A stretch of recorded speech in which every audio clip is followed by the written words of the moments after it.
His lips crashed into mine, and the world dissolved into a dizzying rush of heat and impulse. One moment, I was standing in the quiet courtyard of a university I could only ever dream of attending. The next, I was pinned against a stone wall by Matthew, the North City Eurostrade's most feared enforcer. His kiss wasn't gentle, it was a desperate, claiming act, a torrent of unspoken words and simmering tension finally breaking its dam. His hand tangled in my hair, the other gripping my waist, pulling me impossibly closer until there was no space, no air, no thought left between us. My mind screamed at me to push him away, to remember the chaos he represented, but my body, that traitor, melted into him. For a fleeting, insane second, I kissed him back, and thutter Eurostrade's when a voice, cold as graveyard stone, sliced through the haze. What the hell was that? My stomach plummeted. Stepping out from the deep shadows of an old oak tree was Jackson. His face, usually a mask of bored indifference, was twisted into a canvas of raw fury. But his eyes weren't on me. They were locked on Matthew, burning with an intensity that could set the world on fire. He took a predatory step forward, his voice dropping to a low, dangerous growl. "You broke the deal. The diner I run is less of a restaurant and more of a demilitarized zone. It sits precariously on the fractured border separating Northside and Southside territory, a tiny island of neutrality in a sea of perpetual conflict. Every day, after Thayer Eurostrade V finished rearranging each other Eurostrade's faces in some back alley brawl, the crews from both gangs limp through my doors. They don't Eurostrade come for a fight, they come for my burgers. They occupy opposite ends of my small establishment, nursing their wounds with milkshakes and fries, a bizarre, unspoken truce settling over them the moment they smell sizzling bacon. Today was no different. The lunch rush was a tidal wave of leather jackets and bruised knuckles. Matthew, the charismatic, hot-headed leader of the Northside crew, was sprawled in his usual booth, boots propped up on the vinyl seat, a lazy smirk playing on his lips. Across the room, Jackson, the cold, calculating king of the Southside, sipped a soda with an air of detached elegance, as if the chaos around him was nothing more than a mildly interesting play. They had just concluded another street skirmish, and now they were here, waiting for their post-battle feast. I was in the zone, flipping patties and orchestrating the symphony of the grill, when a grating voice shattered the relative peace. "Hey you, pretty boy." I looked up. A mountain of a man with a beard that looked like it housed small animals was waving a single, suspiciously long hair in the air. He wasn't a local. His worn-out leather and arrogant sneer screamed of a drifter looking to cause trouble, probably hoping to score a free meal by intimidating the small-time diner owner.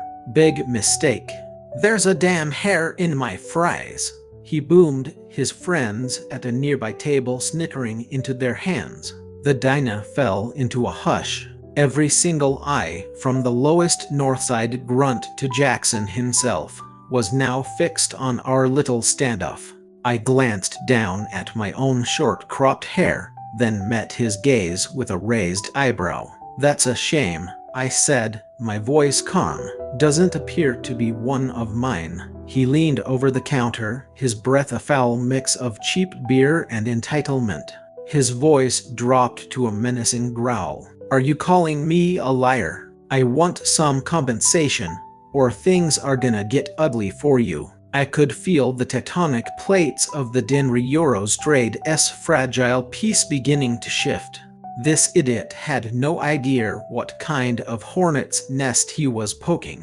My regulars weren't just patrons, they were predators, and my diner was their shared hunting ground. I was trying to save him from himself. "Look, buddy," I began, keeping my tone placating. let's just call it a wash. The meal's on the house. Just €2 finish up and have a nice day." He slammed a meaty fist on the counter, rattling the salt shakers. "I said compensation." He lunged, his grimy fingers reaching for the collar of my shirt. He never made it. A blur of black leather and controlled violence erupted from the Northside booth. Before I could even flinch, Matthew was there. His boot connected with the man's chest with a sickening thud, sending him flying backward to crash into a table. Plates shattered, food scattered across the floor, and the man lay there, gasping for air like a landed fish. Matthew cracked his knuckles, a low snarl on his lips. "You wanna touch my guy?" he growled, his eyes promising a world of pain. "Big mistake, pal." From the other side of the room, Jackson didn't even bother to stand. He simply made a subtle, dismissive gesture with his hand. Instantly, 2 of his men were on their feet. They hoisted the dazed drifter up by his arms and began dragging him toward the door. As they passed, Jackson took a slow sip of his soda and, without looking at Matthew, said, "Your guy. That's funny. I was under the impression Aiden was mine." He then shot me a lazy, possessive grin that made my skin crawl. I stood there, a tray of freshly made onion rings in my hand, completely bewildered. "Excuse me?" I finally managed to say, finding my voice. "Since when did I belong to either of you?" Matthew just snorted, snatching the tray from my hands and popping an onion ring into his mouth. "Keep telling yourself that, Aiden." He tossed a thick wad of cash onto the counter, far more than enough to cover the broken table and shattered plates. "For the damages." Not to be outdone, Jackson pulled out his own roll of bills and slid it across the counter towards me. "My contribution to the Aiden Protection Fund," he said with dripping sarcasm. "Wouldn't want you to think the South Side is cheap." I stared from the money to their faces, exasperated. "Do you two seriously break my property just so you can have a flexing contest with your cash?" They completely ignored me, their gazes locked in a silent war across the diner. "He's mine," Matthew declared, that infuriating smirk back on his face. "In your dreams," Jackson countered coolly, leaning back in his booth. "Mine," Matthew repeated, his voice taking on the petulant tone of a child claiming a toy. I threw my hands up in the air, the absurdity of it all finally hitting me. "I am not a damn trading card for you to fight over." The tension in the room instantly broke, replaced by a wave of laughter. One of Matthew's guys, a wiry dude with a tattoo of a snake coiling up his neck, yelled out, "Careful, boss. Next you'll be fighting over Aiden's secret burger sauce." From the other side, one of Jackson's crew chuckled and added, "I bet Jackson already called dibs on the ketchup dispenser." I just shook my head, grabbing a broom and dustpan to start cleaning up the mess. This was my life. For 3 years, ever since I scraped together enough cash to open this place on the cheapest patch of real estate in the city, this has been my normal. I'd become the unofficial referee and caterer to 2 overgrown children who happened to run the city's most dangerous gangs. They would beat each other senseless on the street, then walk in here and argue over who got to pay for my broken furniture. It was a strange, delicate balance, but it kept the lights on and, more importantly, it was paying for my grandma's medical care. As the diner emptied out, Matthew, still munching on the onion rings he'd commandeered, called over to me. "So, you still visiting your grandmother tonight?" I paused my sweeping, surprised he'd remembered. "Nar, I have a meeting with a potential new produce supplier. Gotta check out their warehouse." Jackson, who had been quietly observing, raised an eyebrow. "Supplier? Be careful," Aiden. Make sure they're not some shady outfit trying to rip you off. I rolled my eyes, leaning on my broom. What, are you going to go beat up my potential lettuce guy now? Matthew let out a loud, rough laugh. If he gives you any trouble, absolutely. I will personally make him eat his own inventory of kale. Jackson didn't laugh. He just watched me with those piercing eyes of his, an unreadable expression on his face. Their banter was constant, a familiar background noise to my days, but lately it felt different. The way they looked at me had changed.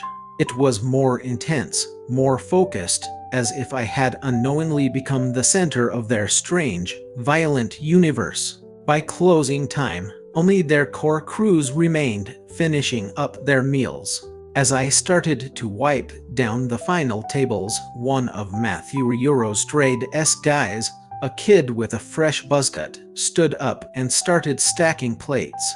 Aiden, man, you work too hard. Seriously, your food is the only good thing about this side of town. Another one chimed in. Yeah, go home. We'll handle the cleanup. I blinked, genuinely surprised. You're offering to wash my dishes? Buzzcut grinned, grabbing a sponge. Damn right. We're professionals. This place will be spotless, I guarantee it. Before I could even formulate a protest, Jackson stood up, retrieved my jacket from the hook behind the counter, and tossed it to me. His fingers brushed against mine as I caught it, a fleeting touch that lasted a fraction of a second too long. Get out of here, Aiden. We've got this. Then, Matthew snatched my keys from the hook before I could reach them, twirling them around his finger with a playful wink. I'll lock up. Go get some rest. I was too exhausted to argue. Fine, I relented. But if I come back tomorrow and find a single smudge on my counter, you're both on floor scrubbing duty for a month. As I walked out into the cool night air, I heard Matthew mutter to Jackson, just loud enough for me to catch it. See, I told you, he's mine. Jackson's reply was a low, guttural growl that sent a shiver down my spine. Keep dreaming, Northside. I pulled my jacket tighter, glancing back at the flickering neon sign of my diner. These guys were a hurricane of trouble, but they were my trouble, and for now, my little diner was the eye of their storm. I just didn't know how long this bizarre piece could possibly last. The money they kept throwing at me was a problem, but a good one to have. Every time one of their crew members accidentally knocked over a chair or a table got scuffed in a playful shove, it turned into a bidding war. Matthew would slap down a wad of cash that could buy a whole new set of furniture, only for Jackson to slide over an even bigger stack, a silent challenge in his eyes. I tried refusing it at first, telling them a table only cost $50, not $500, but they were relentless. So I started a system. I had 2 large envelopes tucked away in the safe under the counter. One had Matthew scrawled on it, the other Jackson. Every time they engaged in one of their ridiculous displays of generosity, I Eurostrade take the cash, divide it, and stuff it into their respective envelopes. My plan was simple. The day I had enough money saved up for Grandma's new treatment program and could finally leave this city, I would leave the envelopes for them. I wasn't a Eurostrade for sale, and I refused to be indebted to either of them. One afternoon, while watching me meticulously file away their damage payments, Matthew leaned over the counter with a smirk. You're cute when you get all serious about your accounting. Shut up, I snapped, tossing a damp rag at his head. He caught it with a laugh. Jackson was quieter, but his gaze was just as intense. You heading to see your grandmother after your shift? He asked, his voice low. The supplier meeting had been rescheduled, So I nodded. Yeah, going tomorrow. Matthew's expression softened. How is she? Still telling everyone about her legendary poker games. A genuine smile touched my lips. My grandma was a force of nature, a firecracker trapped in a frail body. You know it. Last week she swore she won a car from some mob boss back in the 70s. It's a new story every time. Jackson actually chuckled, a rare and surprising sound.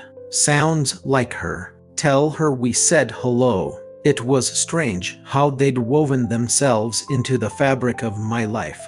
3 years of serving them burgers and patching them up had somehow given them access to the details of my world, or euros, my grandma's health, my supplier troubles, my routine. It was equal parts annoying and, if I was being honest with myself, strangely comforting. The next day, my supplier canceled last minute.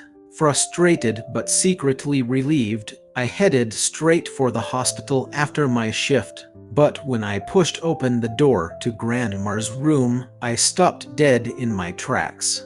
She was sitting up in bed, laughing, a genuine, hearty laugh. And flanking her on either side were Matthew and Jackson. They were stripped of their usual gang attire, dressed in crisp, plain shirts that made them look unnervingly like well-behaved college students. Matthew was patiently peeling an apple for her, while Jackson was leaning back in his chair, a small, amused smile on his face as he listened to one of her wild tales. "Aiden," she beamed, waving me over. "Come meet these two wonderful young men from the local university. They've been stopping by to keep an old lady company." I stared at them, my brain struggling to process the scene. University students. These two were masters of extortion and street warfare, not macroeconomics. But my grandma looked happier than I had seen her in months, her eyes sparkling. So I played along. "Yeah, real scholars," I said, shooting them a pointed look. Matthew didn't miss a beat. "That's us," he said with a charming grin, handing a slice of apple to my grandma. "Just doing our part for the community. Right, Mrs. Logan? Oh, they're the sweetest boys," she gushed, patting his hand. "They've been visiting me for weeks now. Always bring the best snacks, too." Weeks? They had been sneaking in here for weeks, charming my grandma with stories of fake university classes while simultaneously running a criminal empire. The sheer audacity was staggering. I slid into a chair, trying to wrap my head around this new, surreal dimension of my life. As we chatted, Grandma, completely oblivious, decided to bring up the one topic guaranteed to make me squirm. "Aiden, you should tell your new friends about Peach." Matthew Eurostrade's eyebrows shot up. "Peach?" he repeated, leaning forward with a teasing glint in his eye. "Who's Peach? Are you holding out on us, Aiden?"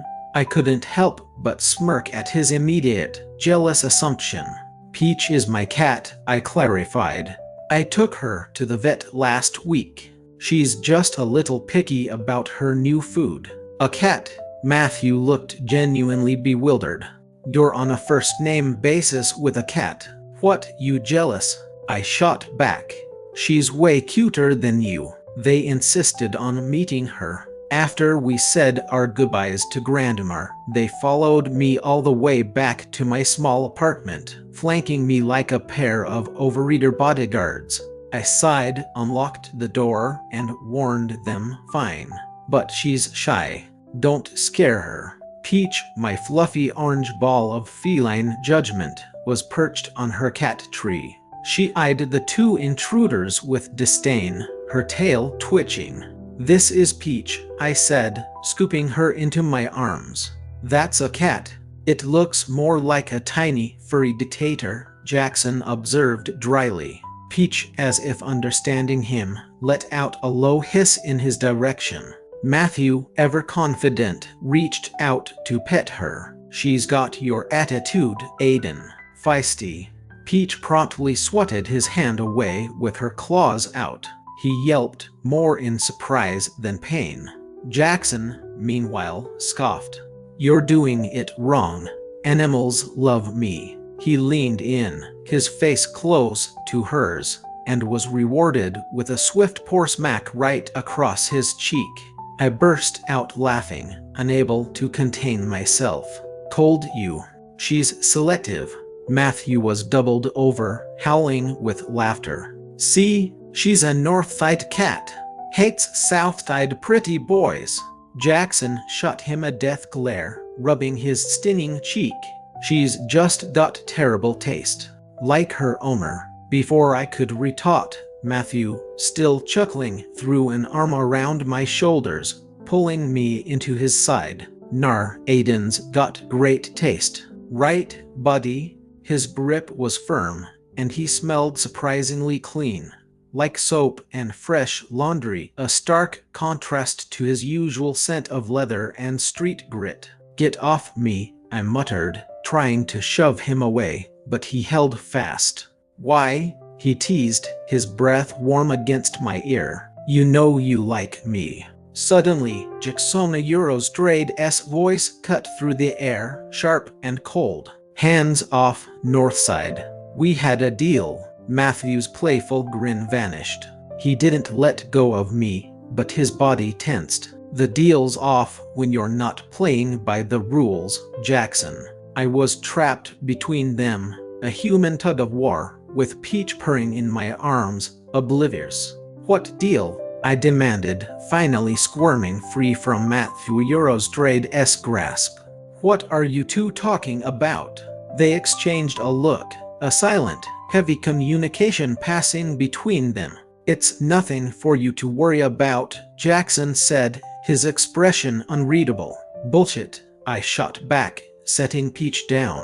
"You two have been acting like I'm some kind of prize to be won. Spill it." Now, Matthew had the decency to look slightly guilty. "We're just Euros looking out for you, Aiden. Keeping you safe." "You're in the middle of our territories," Jackson added, his voice flat. "It's a dangerous place to be. We just don't want you to get caught in the crossfire." I stared at them, a whirlwind of anger and a strange, unwelcome warmth swirling in my gut. "I can take care of myself," I said, crossing my arms. "I've been doing it my whole life." "Yeah," Matthew said, a soft look in his eyes that disarmed me completely. "We know, but we're here anyway." The day off was a rare luxury, and I decided to spend it doing something Eurostrade always wanted to do. I went to the city university.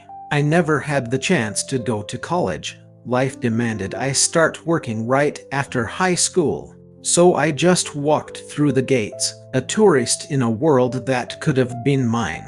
I was wandering through the bustling campus, feeling a strange mix of envy and wonder, when my phone buzzed. It was Matthew. "Where are you?" "My guys said the diner's closed." "I'm at the university," I admitted, and from his shocked silence, you'd think I'd said I was on the moon. "Stay right there. I'm coming." I rolled my eyes and hung up, but a few minutes later, a hand clamped down on my shoulder. It was Matthew, dressed in a hoodie, looking more like a student than a gang leader. He slung an arm around me and proceeded to give me a grand tour, making up ridiculous stories about acing classes in buildings he'd clearly never set foot in. We ended up in a massive biology lecture, and as the professor droned on about cellular mitosis, Matthew leaned in close, his warmth seeping through my jacket. "This is boring," he whispered. "My stories are better." His proximity was distracting, unsettling, and far too nice. Later, as the sun began to set, casting long shadows across the manicured lawns, we found a quiet courtyard. He stopped and turned to me, his usual playful demeanor gone, replaced by a raw seriousness. "Aiden," he began, his voice low, "what do you really want?" Beyond the money for your grandma. I shrugged, unable to meet his intense gaze. A quiet life, I'd guess. He stepped closer, his hand coming up to gently cup my jaw. That's not all you want, he murmured. I see the way you look at things. You want more. His thumb stroked my skin and my heart hammered against my ribs. You're not just the guy who makes burgers, Aiden. Matthew, don't, I breathed, but my protest was lost as his lips crashed into mine. It was a consuming, desperate kiss that shattered my defenses. And for one insane moment, I let it happen. I let myself feel the warmth, the want, the raw emotion pouring from him. My hands, which should have been pushing him away, found themselves gripping his hoodie. It was a mistake, a terrible, wonderful mistake. I finally came to my senses and bit his lip hard enough to draw a speck of blood. He pulled back, wincing, but a triumphant grin spread across his face. Damn, you're feisty. I was panting, my face on fire. You're insane, I snapped, backing away. I have to go. And that's when Jackson appeared from the shadows, his face a mask of thunder. You broke the deal, he growled at Matthew before stalking towards me and pinning me against a tree. His face was inches from mine, his eyes blazing with a cold fury. Did he force you? He demanded, his voice rough. His thumb brushed against my swollen lips, and a jolt went through me. I shoved him away, my voice trembling. Stop it, both of you. Jackson slammed his fist into the tree next to my head, the wood groaning in protest. Damn it, he snarled, and without another word, he turned and stormed off into the growing darkness, leaving me alone with Matthew and the lingering taste of our reckless kiss. The diner was thick with tension the next day. Matthew and Jackson were both there, nursing fresh bruises. A new face walked in, a man with a jagged scar down his cheek who oozed menace. He wasn't a regular. He leaned on my counter and tried to feel me out, asking which side I was on. Before Matthew could intervene, I grabbed a meat cleaver and slammed it into the countertop, the blade quivering an inch from his fingers. I don't pick sides, I said with a smile that didn't reach my eyes. Now eat your burger and get out. He left, and Matthew looked at me with a grin of pure, unadulterated pride. That's my boy, he declared. Later, I overheard them talking outside. Their fight, their rivalry Euros, it was an act. A performance designed to keep a larger, more dangerous organization from trying to move in on their territory. The man with the scar was one of them, testing the waters. And their biggest fear was that I, the neutral party in the middle, would become a target, a liability, a weakness to be exploited. That night, I got the call. A hospital in the capital had a new experimental treatment program that could help my grandma. It was expensive, but it was our best shot. Looking at the 2 envelopes in my safe, bulging with Matthew and Jackson's guilt money, I knew what I had to do. Weeks later, I was wiping down a table in a bright, clean diner in the capital. It was my new job. Grandma was in the hospital nearby, and the doctors were optimistic. The bell over the door jingled, and I looked up to see Matthew. He looked terrible, exhausted and pale, but his eyes lit up when he saw me. Heard the burgers here were almost as good as yours, he said, his voice raspy. He had come all this way. My new boss, a kind man named Tom, insisted I take a break. The moment we were inside my tiny new apartment, Matthew had me pinned against the door, his kiss just as desperate as the one on campus, but this time laced with relief. I thought I'd lost you, he murmured against my skin. You just Euros vanished. I had to, for Grandma, I whispered back. I would have dropped everything for you, Aiden. The gang, the fighting, all of it. I'd drop it in a heartbeat if it meant having you. And in that moment, tangled up with him on my lumpy couch, I believed him. Okay, I found myself saying when he asked me, begged me to be his. Okay, but no more gang stuff. Deal, he promised, sealing it with a kiss that felt like a beginning. A week later, Jackson showed up at the hospital. He looked at Matthew's hand intertwined with mine, and a flicker of something euros sadness, resignation euros crossed his face before he masked it. He simply nodded. We all took Grandmere to a nearby park, a vast field of wildflowers under a brilliant blue sky. While Matthew made her laugh, Jackson walked beside me. He's out, he said quietly. Matthew gave up his territory. I'm taking over both north and south. It's all mine now. He's all yours. I stared at him, stunned into silence. He'd given it all up for me. Before I could process the weight of that sacrifice, Matthew stopped in the middle of the field of flowers. He dropped to one knee, pulling a simple silver ring from his pocket. His hand was shaking, but his voice was steady. Aiden, I don't want a life without you in it. Marry me. My grandmother gasped with delight. Tears pricked my eyes as I looked at this impossible man, this former gang leader who had followed me across the country and dismantled his entire world just to be with me. I took his hand, my own trembling. Yes, I breathed, a grin spreading across my face. Let's do it. He slipped the ring onto my finger and pulled me into a kiss right there in the middle of the endless flowers, with my grandmother cheering in the background. Over his shoulder, I saw Jackson watching us, a small, sad smile on his lips. He gave a final, brief nod, then turned and walked away, a solitary figure disappearing back toward the city he now controlled alone. As Matthew held me, the warmth of the sun on my face, I knew I was finally home. And that's how the boy who flipped burgers in a war zone ended up with a future brighter than he ever dared to imagine. It was a messy, violent, and utterly unexpected path, but it led me here. It led me to him. So, what do you think? Was Jackson's sacrifice the ultimate act of love, letting Aiden go to be happy?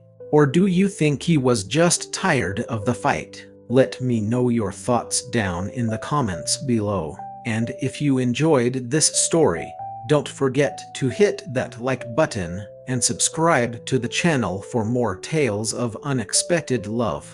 Thanks for watching.